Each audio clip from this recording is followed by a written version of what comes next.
del que cayó en manos de los bandidos. El letrado contestó: el que practicó la misericordia. Jesús dijo: anda y haz tú lo mismo. Palabra del Señor. El Señor aprovecha esta circunstancia, ese diálogo con el letrado que quería pasarse de listo, aprovecha para contar una de las más bellas parábolas que salieron de sus divinos y humanos labios. La parábola del buen samaritano.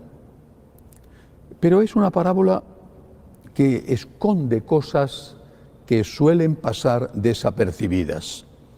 Claro que es una crítica a los hombres religiosos de su época. No es casualidad que el Señor hable de dos grandes figuras de ese mundo religioso judío, el sacerdote y el levita.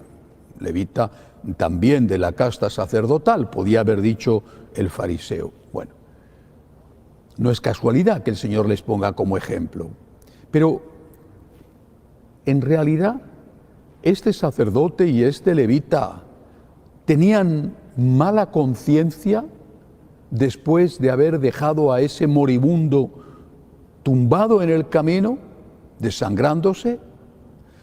¿Qué pedía la ley de Moisés? Decía, por ejemplo, no matarás. Decía, no robarás. ¿El sacerdote y el levita habían golpeado hasta dejar medio muerto a aquel hombre? No. ¿Habían robado a ese hombre? No.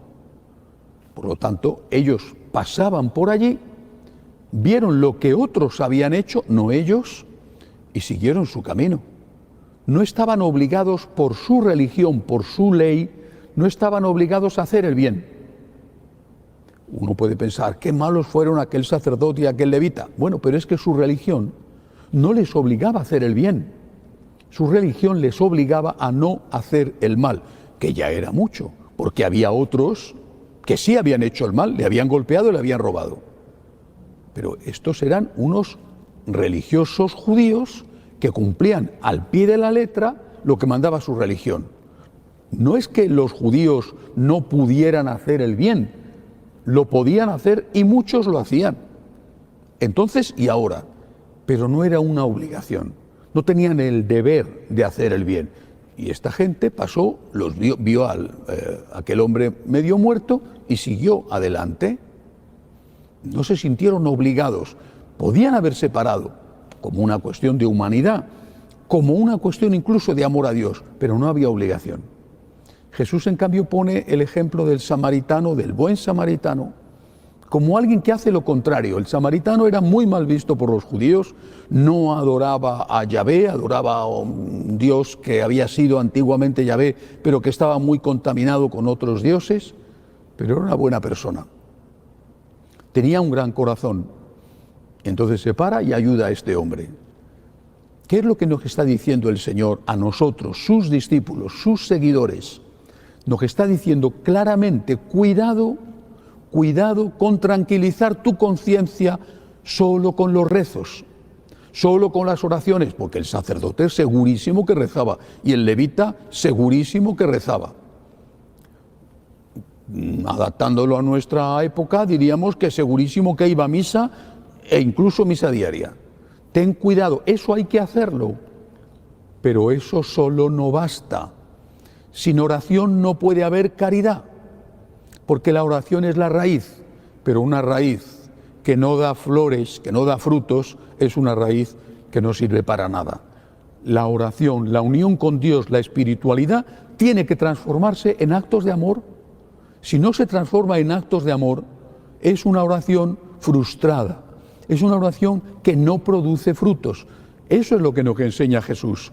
Nos enseña que, además de rezar, o empezando por rezar, y sin faltar a la vida espiritual, tenemos que dar frutos de caridad. Y esos frutos de caridad tienen que ser de dos tipos. La antigua ley, no hagas el mal. Es decir, cumple con tus obligaciones, cumple con los mínimos. ¿Cuáles son tus deberes? ¿Deberes familiares? ¿Deberes con tu patria? Por ejemplo, el pago de impuestos. ¿Cuáles son tus deberes con tu iglesia? ¿Cuáles son tus deberes con la empresa en la que trabajas? cumple con tus obligaciones, pero eso no es suficiente. No es suficiente con que no hagas el mal, no es suficiente con que hagas los mínimos. El cumplimiento de los deberes son los mínimos, los 10 mandamientos son los mínimos. Tenemos que examinarnos en primer lugar sobre esos mandamientos.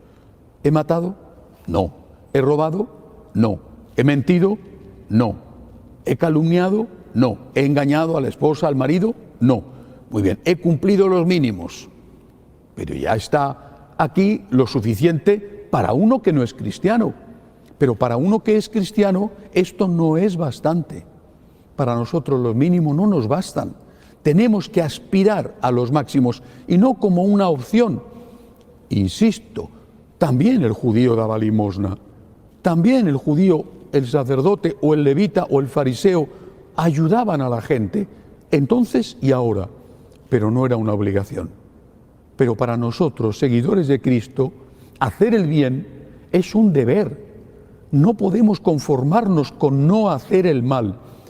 Tenemos que evitar el mal, pero tenemos el deber de hacer el bien. Tenemos la obligación de hacer el bien. Esto puede crear problemas de conciencia, seguro, y hasta cierto punto es muy sano, porque la conciencia está tan dormida que el hecho de que de vez en cuando se despierte es señal de que estamos vivos, al menos espiritualmente. ¿Qué problemas de conciencia? ¿Cuánta limosna tengo que dar? ¿Cuánto tiempo tengo que dedicar a ayudar a la gente necesitada? ¿Cuánto tiempo tengo que dedicar a servir, colaborar con mi iglesia? Esos son los problemas que se debe de plantear un católico. Y hay que actuar con equilibrio, hay que actuar con madurez. La iglesia siempre puso unas normas orientativas. Da el diezmo. Bueno, es decir, no te conformes con no robar. Da limosna. ¿Cuánta limosna? ¿Todo lo que tengo? No. No te pide la iglesia todo lo que tienes, no te pide Dios todo lo que tienes. No te dice Dios, quédate sin nada en el banco, quédate sin nada para mantener a tu familia, quédate sin nada para pagar lo que estudian tus hijos, para ayudar a los mendigos. No te está diciendo eso Dios, ni te lo está diciendo la iglesia que te interpreta a Dios. Pero sí te dice, no te conformes con no robar. Tienes que ser generoso y dar limosna. ¿Cuánta limosna? La Madre Teresa decía, hay que dar hasta que duela. Ahí te puedes parar, pero hasta ahí tienes mucho recorrido. Que tu generosidad sea hasta que te cueste. Ahí te paras, no sigas, pero hasta ahí tienes mucho que andar. Haz el bien posible, no el bien imposible. No puedo acabar con el hambre en el mundo y no puedo dejar todo lo que tengo porque tengo unas obligaciones que atender, unos deberes primarios que cumplir, por ejemplo, con mi familia. Pero cumplido que esos deberes y teniendo en cuenta las previsiones que debemos tener para el futuro, por supuesto que tenemos una obligación, la obligación de ayudar a ese que nos necesita, no solo con dinero, pero también con el dinero. El buen samaritano tiene que ser el buen católico. El buen católico tiene que ser el buen samaritano, que no solo no roba, no mata, no miente, sino que además da limosna, ayuda al que sufre y está al lado de aquel que lo necesita en el nombre de Cristo y porque ve a Cristo en esa persona. Y después estoy seguro de que el Señor proveerá y nos dará el céntuplo porque Él nunca se deja vencer en generosidad. Que así sea.